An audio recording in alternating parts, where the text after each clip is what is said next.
ഇപ്പോൾ ചേറ്റൂർ ശങ്കരൻ നായരുടെ കാലം എടുത്താൽ സ്വാതന്ത്ര്യ സമരം അതിൻ്റെ ഏറ്റവും രൂക്ഷമായ തലത്തിലേക്ക് നീങ്ങുന്നതിന് മുമ്പുള്ള കാലമാണ്. അപ്പോൾ 1930-കളിൽ അദ്ദേഹം മരിച്ചു കഴിഞ്ഞു. അതിന് മുമ്പാണ് അദ്ദേഹം, അതായത് ഈ 1919 മുമ്പ് അദ്ദേഹം അപ്പോഴുമല്ല അദ്ദേഹം അതെ ഈ 1919 അദ്ദേഹം രാജിവെക്കുന്നതിന് മുമ്പുള്ള കാലത്ത് അദ്ദേഹം രാജിവെക്കാൻ പാകത്തിനുള്ള ഔദ്യോഗിക പദവിയിലിരിക്കുകയാണ് ബ്രിട്ടീഷ് ഭരണകാലത്ത്. അതുതന്നെയാണ് ഇന്നിപ്പോൾ കെ മുരളീധരൻ ഓർമ്മിപ്പിച്ചത്.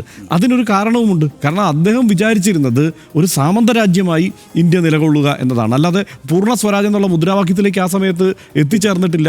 മാത്രമല്ല പൂർണ്ണ സ്വരാജ് എന്ന് മഹാത്മാഗാന്ധി പറയുമ്പോൾ അതിനോട് വിയോജിക്കുക തന്നെയാണ് ചേറ്റൂർ ശങ്കരൻ നായർ ചെയ്തിട്ടുള്ളത്. കാരണം അദ്ദേഹം കരുതുന്നത് അങ്ങനെ പൂർണ്ണ സ്വരാജ് നേടിയാൽ ഈ രാജ്യത്തിൻ്റെ സാമ്പത്തിക അവസ്ഥ മറ്റൊരു തരത്തിൽ പരിതാപത്തിലാവും.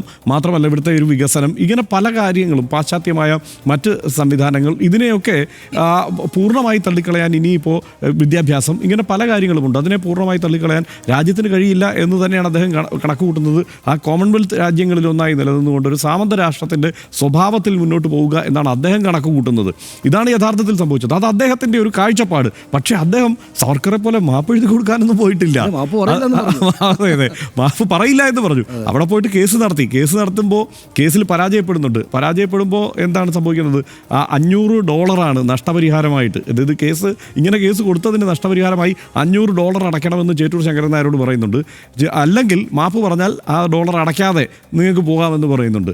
അവിടെ മാപ്പ് എഴുതി കൊടുത്തിട്ട് തിരിച്ചു പോരുകയല്ല ചെയ്തത്, മാപ്പ് പറയാതെ കാശ് കൊടുത്തിട്ട് തിരിച്ചു പോരുകയാണ് ചേറ്റൂർ ശങ്കരൻ നായർ ചെയ്തത്. ആ നിലയ്ക്ക് അദ്ദേഹം ആദ്യന്തം അദ്ദേഹത്തിൻ്റെ നിലപാടുകളിൽ ഉറച്ചു നിന്നിട്ടുണ്ട്. അദ്ദേഹം ഒരു കോൺഗ്രസ്സുകാരനായി അദ്ദേഹം ശക്തമായി പ്രവർത്തിച്ചിട്ടുണ്ട്.